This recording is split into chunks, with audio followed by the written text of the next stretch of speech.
Minasang, ohayo gozaimasu. Kembali lagi bersama saya Duru Napis. Tentunya di channel Duru Napis ini kita akan membahas alur ataupun cerita-cerita tentang perjalanan proses kerja ke Jepang. Nah, kebetulan di hari ini Minasang, di waktu mana video ini dibuat, kemungkinan uploadnya nanti ya, karena saya belum punya waktu buat ngedit dan yang lain sebagainya. Jadi video ini saya buat untuk membalas beberapa komentar-komentar yang masuk pada video sebelumnya yang tentunya berhubungan dengan pertanyaan-pertanyaan tentang proses kerja ke Jepang. Dan saya ini balas video yang ini ya, yang rame itu yang tahun 2026 kerja ke Jepang itu akan semakin sulit. Dan itu nggak bohong Minasang. Saya berkali-kali ngobrol dengan apa namanya istilahnya yang udah lama di Jepang gitu, yang beliau itu sudah nikah sama orang Jepang, udah permanen pisah gitu, 27 tahun di Jepangnya. Dan beliau mengatakan bahwa hidup di Jepang ya kalau misalkan makin sini, kalau misalkan gak punya skill dan yang lain sebagainya ya makin susah katanya seperti itu, dan yang lain sebagainya intinya. Dan itulah yang dimaksud dengan sulit itu ya, memang masih ada banyak perdebatan ya. Kalau untuk visa TG sekian juta naiknya, kalau untuk visa nih, kalau untuk visa permanen sekian apa 30 mang gitu dan yang lain sebagainya, itu banyak yang sedang dipertimbangkan katanya. Dan saya lihat-lihat juga di apa namanya di konten-konten kreator ataupun di apa apa artis-artis TikTok itu yang terkenal-terkenal itu ya banyak juga perubahan-perubahan sistem, dan itu belum fix ya, tapi sedang diperbincangkan, sedang dipertimbangkan. Yang tadinya bahasanya magang tapi jadi bahasanya apa gitu, saya juga lupa juga karena nggak terlalu fokus ke situ, karena sekarang fokusnya ke kerjaan gitu kan. Dan ya intinya banyak banget. Jadi intinya saya mau sharing-sharing ataupun saya mau bercerita ke teman-teman apa yang saya tahu gitu, dan apa yang saya dapat informasi pasti saya share ke teman-teman semuanya. Nah, di samping itu juga di video ini banyak banget yang bertanya-tanya tentang jenis pekerjaan, yaitu kaigo gitu kan, kayak gimana. Dan videonya teman-teman sudah saya posting ya. Saya gambaran kerjanya itu masak, saya ngelakuin apa namanya? Baca-baca kiroku ataupun laporan dan yang lain sebagainya, itu sudah saya kasihkan ke Minasang di video setelah itu. Silakan ditonton video-video sebelumnya aja Minasang. Oke, sekarang saya akan balas ataupun akan saya apa namanya Henji ya, balas komenan-komenan yang masuk di video-video sebelumnya. Ini ada yang bertanya, katanya, Mas usia 19 bisa lulus kalau interview user orang Jepang, katanya. Nanya ya, 19 tahun. Karena di kita itu seijing ataupun dewasa ataupun otona lah gitu kan bahasa N5-nya. Di kita itu kan otona itu dewasa itu kan 17 tahun ya. Artinya setelah ketika kita punya apa KTP ataupun ketika kita sudah punya tanda pengenal dan kita udah lulus SMA, itu bisa umur 19 tahun, umur 20 tahun itu bisa banget. Dan teman saya juga ada yang 19 tahun udah keterima kok, udah keterima. Anak saya sudah beres LPK magang Jepang dan sekarang masih belum dapat jadwal interview walaupun sudah ngelis job. Nah, ini Minasan. Di Indonesia itu apa ya yang saya rasain. Kalau kalian nonton video-video saya sebelumnya, proses tentang interview Jepang ini itu rumit banget. Rumit banget. Kenapa dibilang rumit? Saya bahkan pernah kabur dari LPK gitu. Pernah mau cabut dari LPK yang sebelumnya karena apa? Karena nggak dapat job. Ya itulah, di Indonesia itu karena kita baru lulus sekolah lah istilahnya, ataupun baru apa itu namanya, baru lulus ujian bahasa Jepang juga kan. Jadi nggak terlalu gampang ya, artinya agak susah gitu. Terutama lagi nih yang umurnya baru 19 tahun, ketika mensetsu itu pasti dipandang pengalaman kerja. Setidaknya walaupun emang Jepang itu membutuhkan banyak tenaga kerja, tapi mereka bakal bakal selektif dong, bakal pilih-pilih dong. Oh, ini orangnya berpengalaman kerja, ya minimal tahu gitu dunia kerja tuh kayak gimana. Tapi tidak menutup kemungkinan yang tidak punya pengalaman kerja pun itu bisa diterima. Karena ketika Mensetsu itu bisa apa namanya mengutarakan kemampuan kita ataupun pengalaman magang, pengalaman pernah kerja ngebantuin orang tua sebagai apa misalkan, itu bisa banget guys. Itu bisa banget. Seperti itu ya. Doain bang katanya. Seperti itu ya jawaban yang tadi. Dan mudah-mudahan yang masih proses di Indonesia, walaupun sekarang-sekarang ini banyak info-info yang sebenarnya kurang enak didengar sih ya, kayak makin susah, makin mahal, makin JLPT makin dibutuhkan. Aduh, ribet banget sumpah. Saya juga kalau misalkan saya masih ada di Indonesia dan belum sampai ke Jepang, itu rasanya udah pusing banget itu. Waktu itu juga sama ketika saya di Indonesia, ada info itu, ada info ini bakal ketat, itu pusing bawaannya tuh. Tapi saran saya jangan fokus ke situ. Fokus aja ke belajarnya. Karena apa minasang? Karena ketika udah di Jepang ini, ya Allah, bahasa Ichibang Taisetsu Nakoto des. Bahasa itu menjadi utama di Jepang ini. Kemarin banget tanggal berapa saya lupa. Apa ini ya? Apa kemarinnya lagi ya? Saya Mensetsu lagi. Saya ikut Zoom sama acara ini, apa KBBJ, itu ada Pak di Jepang, ada Kak Wawan, apa Mas Wawan itu yang TSK itu loh, yang terkenal itu loh. Ada juga Mas Deden yang punya grup apa namanya, yang punya kelas bahasa Jepang kayak gitulah. Itu hampir semuanya yang merekomendasiin itu untuk bisa hidup di sini ya, apa namanya, selain dari nggak usah beli-beli yang nggak penting ya, itu bahasa Jepang, itu Yapari bahasa Jepang. Karena apa? Karena bahasa Jepang ya, kita hidup di Jepang ya, kita perlu bahasa Jepang. Maka dari itu yang masih di Indonesia itu yang harus diperhatikan, bahasa Jepang intinya.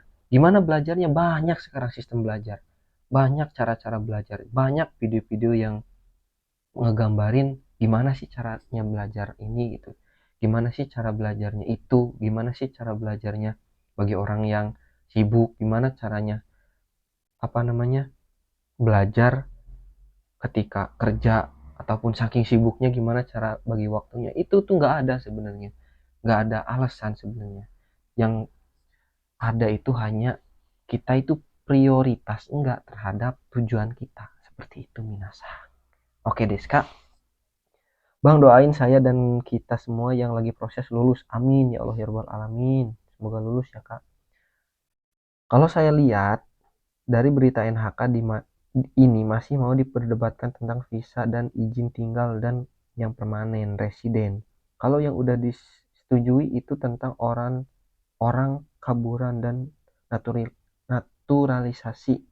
Kalau itu tentang visa dan PR, residen permanen ya. Dan izin tinggal mungkin 2028 seperti itu. Ya betul. Karena maksudnya itu tuh rencananya 2028 tapi sedang diperbincangkan dari sekarang itu. Seperti itu ya maksudnya ya. Kapan bahas kotoba dan kanji yang dapat ya, masuk kerja sampai sekarang nyapai. Aduh lupa ya.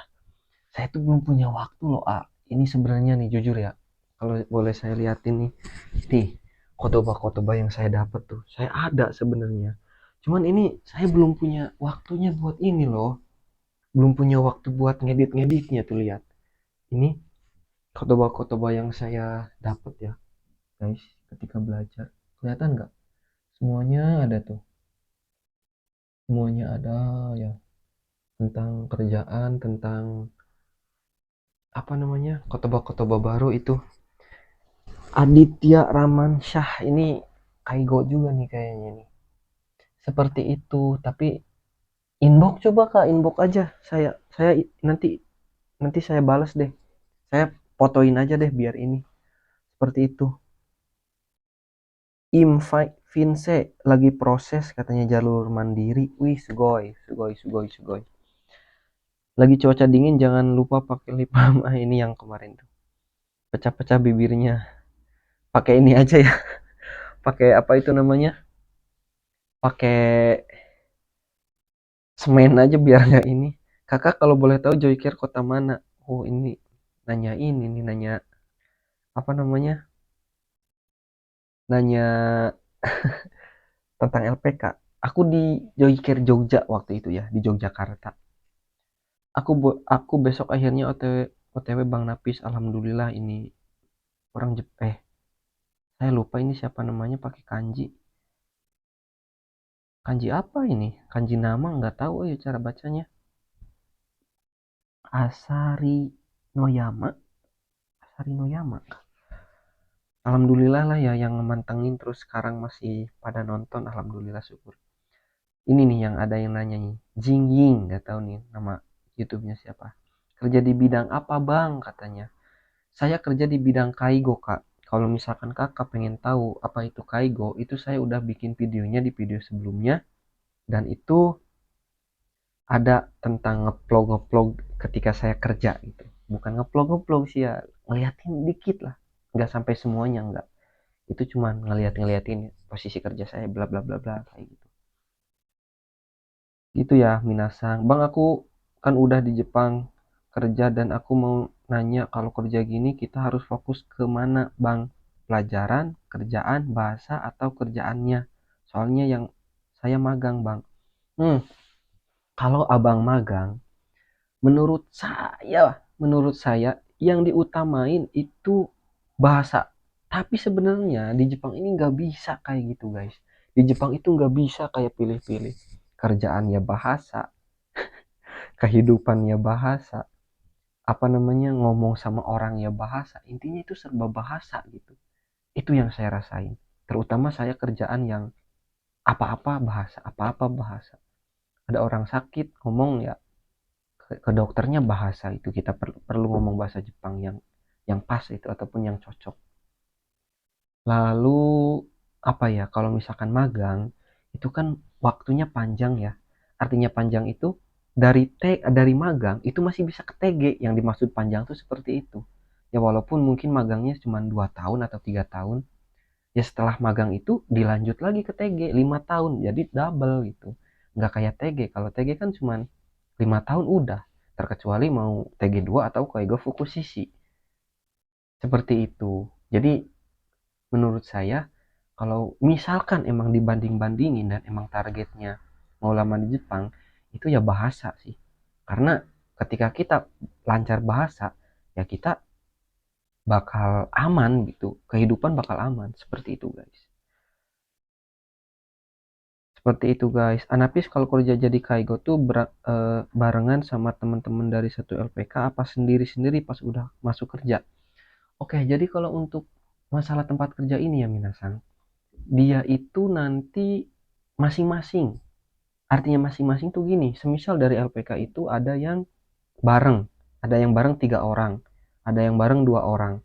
Ya itu masalah kerjaan itu nanti kamu itu ditempatin di unit 2 misalkan, di unit 3 misalkan, atau di lantai 1 atau di lantai 2. Itu tergantung Kaisa. Itu tergantung Kaisa dan itu biasanya akan kita ketahui ketika kita sudah sampai di Jepang. Seperti saya nih, saya bertiga. Sebenarnya suka saya vlog-vlogin kan teman saya itu yang bertiga itu. Awal-awal saya itu masuk bareng-bareng terus. Karena apa? Karena awal. Jadi gambarannya kerja gini. Tapi sekarang karena di tempat saya itu ada 2 unit, ada namanya itu ada Hongkang, ada Singkang. Hongkang Singkang itu maksudnya gedung utama dan gedung baru gitu. Ataupun gedung yang bangunannya baru dibuat. Sekarang karena saya udah jalan 2 bulan, itu saya nggak pernah bareng sama 3 orang itu. Jadi kalau saya di sini misalkan di Hongkang, teman saya di Singkang.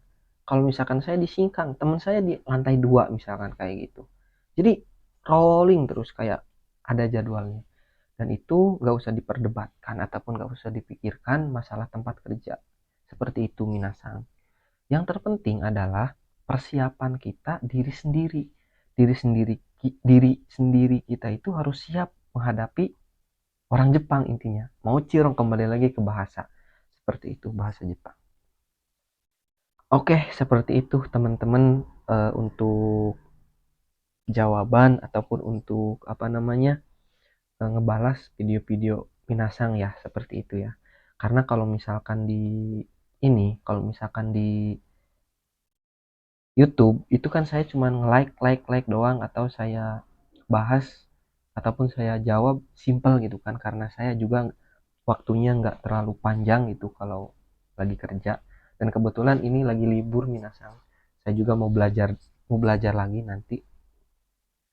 Dan apa namanya, kalau misalkan ada yang mau ditanyakan seputar di Jepangan ataupun seputar Kaigo terutama, kalau misalkan saya bisa jawab, pasti itu saya jawab.